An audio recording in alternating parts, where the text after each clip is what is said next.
This is Vote for the Music, the Eurovision podcast. Welcome back to Vote for the Music, the Eurovision podcast. I'm Benjamin Windybank. And I'm Tadeusz. We'll be giving you the lowdown on everything about the Eurovision Song Contest 2024 in Malmö, the Junior Eurovision Song Contest 2023 in Nice, and more. Coming up on today's episode, we bring you news of Greece, Sweden and Australia, as well as news from Malmö about the organisation of Eurovision 2024. And we've also got Junior Eurovision news from Germany, Albania and the Netherlands, Poland, Ireland and Ukraine. So I think, with all that being said, we're good to go. This is to music first, always. We are unstoppable. Open the frontiers to make people meet people. Music is not fireworks. Music is feeling. You're good to go. Thank you, Vote for the Music! This is Vote for the Music, the Eurovision podcast. So our first story this week is that the city of Malmö have announced a €2.5 million budget for Eurovision 2024. Now this is just for the host city costs. This is just for, branding on signposts and on lampposts and on buses and on taxis and all that good stuff, as well as just, getting the whole city ready for Eurovision. No, that's a very similar budget. In fact, slightly higher than the one the city of Liverpool has omitted for Eurovision 2023. We can say with certainty that Malmö isn't taking this contest less seriously than their predecessor.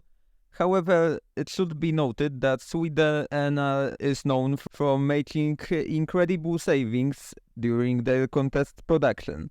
So while Malmö itself decided to invest a lot into this contest, I expect that we can be surprised if how little money comes when SVT reveals their financial backing. So we do have a couple of numbers to help us understand this figure from Swedish precedent. So while we don't have the amount of money that Malmö put in 2013, I can't find that figure sadly, we do know that they made €15.5 million from the Eurovision Song Contest 2013 in total in revenue as a city. So if it was anything like the money they put in, that's an enormous amount they're making back out of it. And that's 10 years ago without any adjustment for inflation. We know that Stockholm in 2016 spent $5 million, but Stockholm is a much bigger city. It's a capital city, so cities like Liverpool, like Malmö, they do not have to pay that amount to cover the massive area Stockholm has to cover with all the branding, everything that's needed there.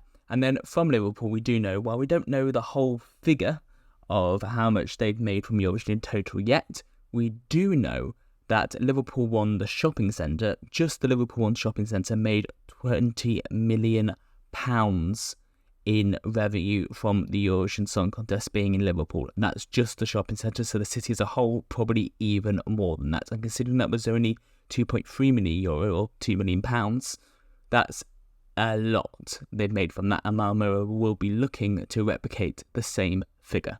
As Eurovision gets bigger, it's also getting more profitable. We'll see if the investments comes back to Malmö. Everything suggests that is going to. Now, for our next story, we're moving to Greece, when a familiar name is making the headlines. Evangelia has recorded and submitted a song that is going to take part in Greek selection for the upcoming Eurovision. Yes, so Evangelia is a Greek singer, and she has tried to represent both Greece and Cyprus over the last couple of years, in 2022 and 2023, unsuccessfully, but she's a bit of a fan favourite.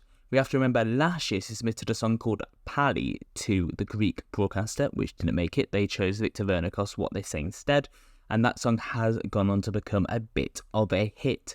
So the fact she is entering and she is putting a song back to the Greek broadcaster again is quite exciting, and it could potentially mean very good things for Greece. A lot of fans would like to see Evangelia in the contest. Are we going to see that? We're going to find out. With Greece, you honestly never know, especially after the whole mess with press elections that happened last year.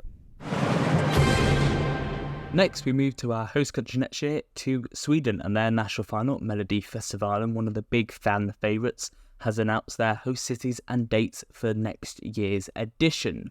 Now, if you're not aware, Melodifestivalen has 6 shows and it tours around Sweden and it takes place each week in a different arena around Sweden, so everyone gets to see it.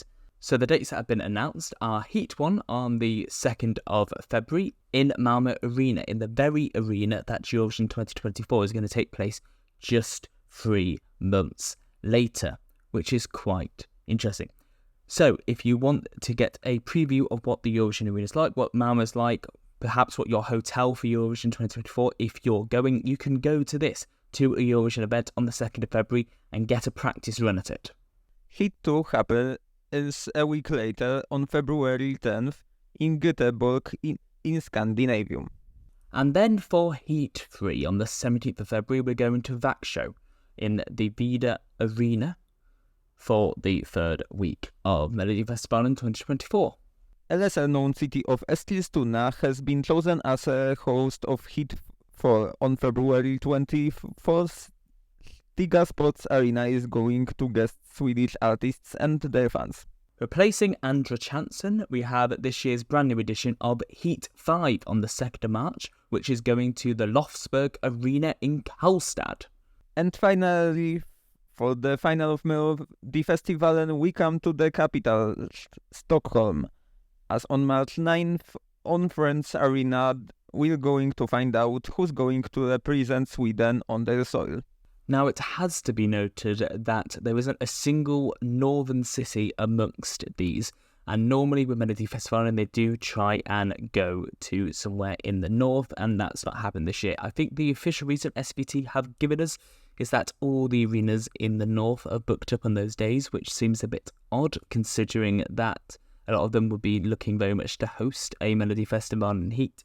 But yeah, we're not going to the north of Sweden this year, so if you are from the north and you want to go, probably the best place to go is to the final in Stockholm, as that's got the best connections to the north. Another thing that usually happens in February is the Eurovision allocation draw. Could it perhaps be connected to the Heat 1, since it also should have happened in Malmö?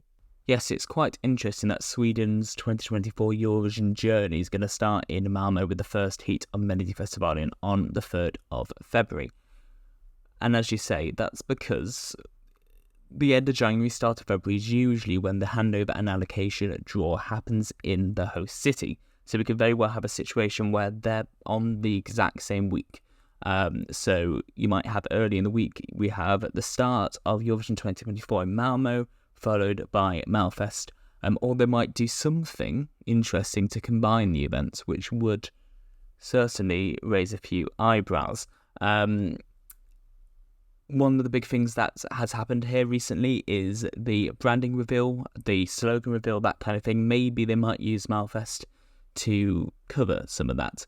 Certainly they'll probably mention it and do some sort of video or some sort of VT or something about Eurovision in Malmö Arena during that show, potentially even presenter reveal or something like that. So that is all very exciting. That's a lot of news about Sweden. Now we move on to the other side of the world, where Australia is waging their Eurovision fate and continuing their talks with EBU about the terms of future participation. Yes, the 15th of September deadline for broadcasters to express their interest in going into Eurovision has passed, but we're still getting whispers that something might be slightly different for Australia. If you're not up on this story, essentially in 2019, SBS from Australia signed a 5-year contract with the European Broadcasting Union to ensure they'd be in the contest for the next 5 years. That has now expired, so a new contract would have to be negotiated, or is being negotiated at the moment, or has been negotiated.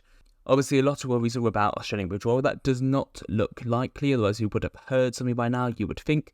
So it looks like they have or will negotiate a new contract for Australia, presumably for the next 5 years. However, we're getting talk, murmurs, rumours that Australia are in fact looking for a permanent invite to the contest, not just a 5-year deal. So we'll have to see what happens there.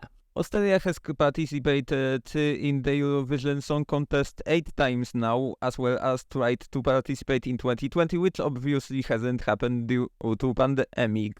During this time, it only failed to qualify once and came second in 2016, as well as became beloved by fan community, so it has a lot of leverage in these negotiations. So moving on to some Junior Eurovision Song Contest news, which is taking place on the 26th of November in Nice, we have some songs from the Junior Eurovision Song Contest released this week for the first time. We've got songs from Germany, Albania and the Netherlands. Albania and the Netherlands are in full. Germany's is only a short demo. Now, on Vote for the Music here, we will be covering those in more detail later on in the week in some very special Quickfire Review podcasts, which you need to keep looking on your subscription feed, on your podcast feed for. Now, because Germany is only a minute-long demo, we won't be covering that in a Quickfire Review this week, so you don't need to check out for that one, but please look out for Albania and the Netherlands in a separate Quickfire Review pod later in the week.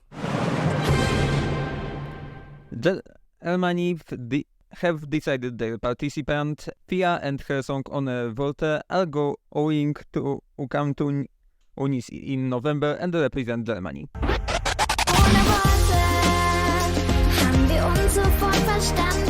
Ohne Worte war, wie wir zueinander fanden. Ohne Worte, die zwei Seelenverwandte. Ohne Worte, ohne Worte, ohne. So yes, this song, which translates to Without Words, is really very promising. Now, as I say, it's only a minute-long demo. We do not have a full song. They will turn it into a complete song in the coming weeks, and it will probably sound very, very different. But I think what we have is very promising here, and it is one to watch, definitely. I have to say, my first impression is very positive. The song doesn't sound spectacular, but very friendly to the ear, and I like the theme of communication with those that usually have trouble with it. Yes, the song incorporates sign language within it, and it seems lyrically to be about living as a deaf person. I'm not sure if Fia is deaf or not. I do not have that information, but I would assume so from this song. I think it's really very great, and it has a lot of potential on the Junior Eurovision stage. Now, our next country is Albania, and it's the first one that offers us a full entry to listen. The recent Albanian Junior Fest has its winner now, and it's Viola Giseli, and her song is titled Bota Ime.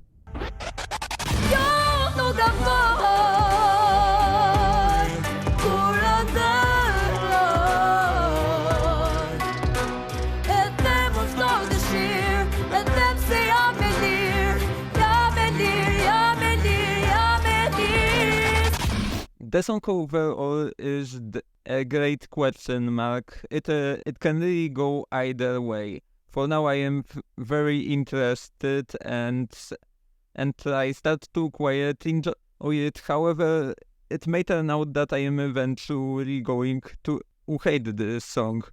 Hopefully, that's not the case. Albania, I have faith in you. Show me what you've got with your world. I just thought from first listen, this is really great stuff, and Viola is a great singer. That's one of the many reasons why she won. I'm very excited to see how this works in Nice. I think if this is done to its absolute best potential, staged brilliantly, revamped brilliantly, I think this could be a contender. But we'll have to see. The revamp could be horrible, it could be staged badly. I doubt she'll mess up vocally, but she could do. So yeah, there's a lot of factors in place here. Based upon my initial reactions, I think this could be heading for something like a 6.5, 7 out of 10, maybe a bit higher, but we'll have to see what that all-important revamp is like again. And for our full thoughts about Albanian song, Please check out our Vote for the Music Quickfire Review later this week. So our next song that has been released this week for the Junior Eurovision Song Contest 2023 is Holding On To You by Seb and Jasmine from the Netherlands.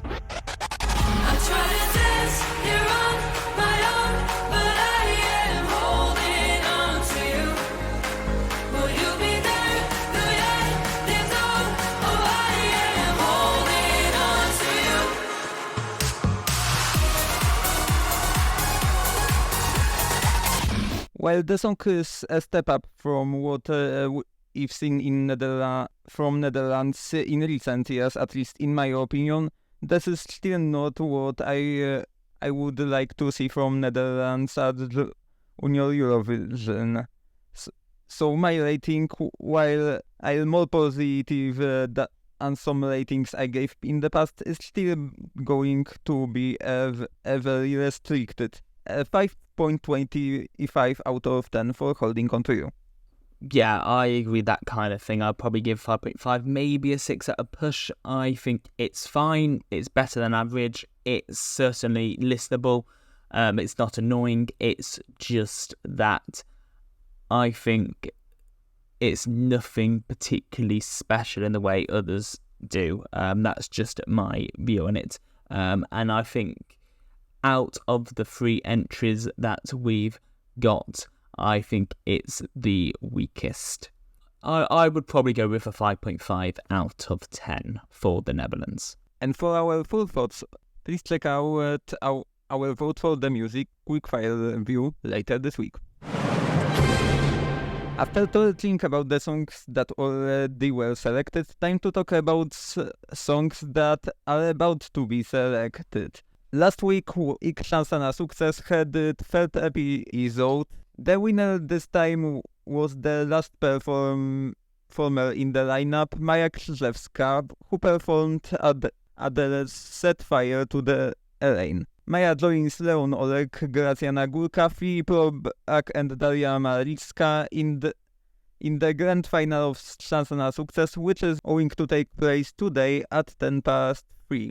To remind you all finalists are going to first present the covers of already existing songs, and then the jury as well as the televote are going to vote. The members of the jury have been revealed. They include the Eurovision director Konrad Smuga, the composer and the musical head of Szansa na Sukces Grzegorz Urban, as well as Daria Baryc, the TVP employee. They are going to choose the 2 super finalists who are then going to present the original songs for Junior Eurovision Song Contest 2024. The ultimate representative will be chosen exclusively by the televoting.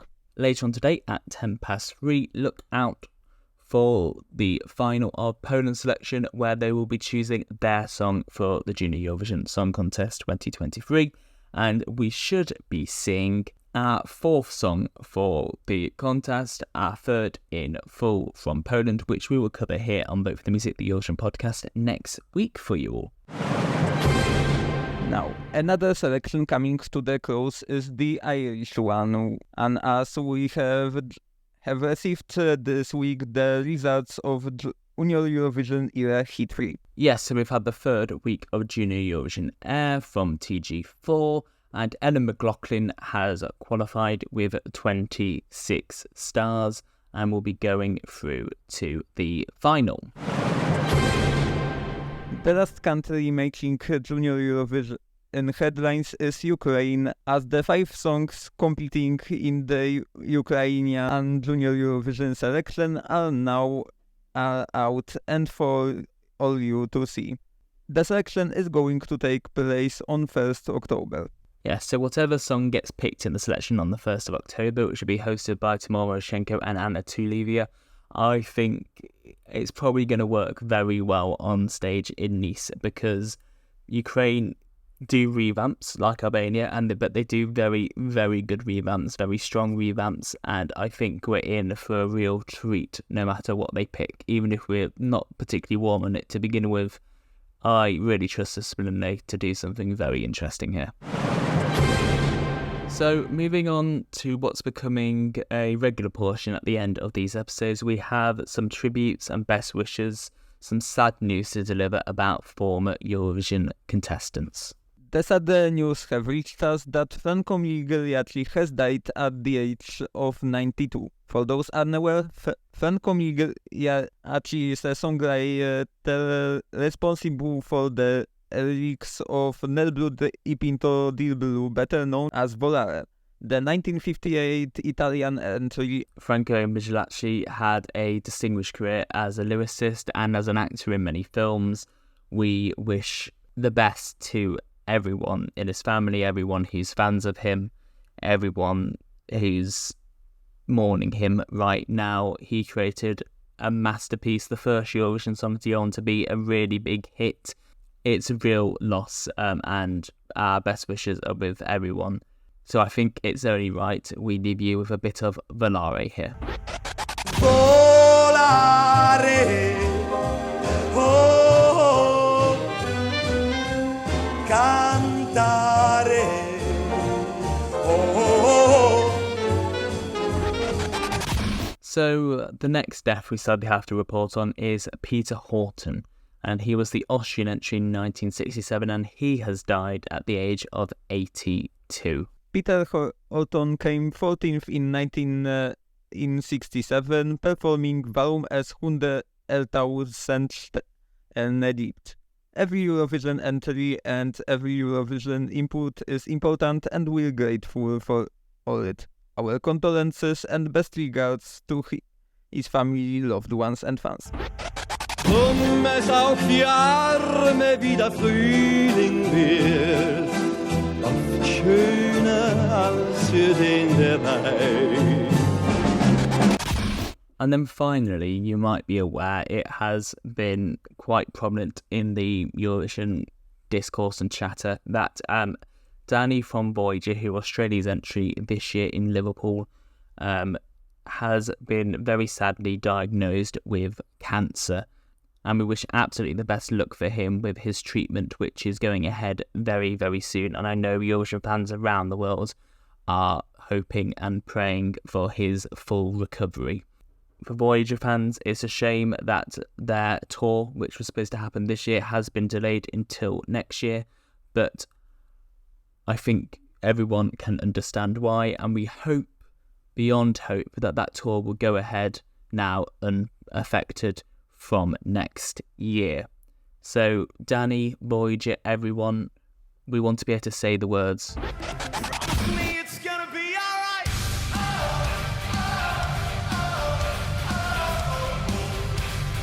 Promise me it's gonna be alright.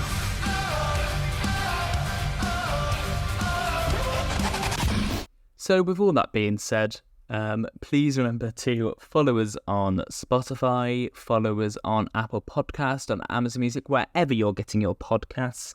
Please remember to subscribe to us on YouTube. contact@voteforthemusic.co.uk is the email if you want to talk to us, send a message in. We'll read it out, we'll respond to you. voteforthemusic.co.uk is just the website if you want to do things there. Remember to respond to our polls and Q&As if you're on Spotify. We're everywhere.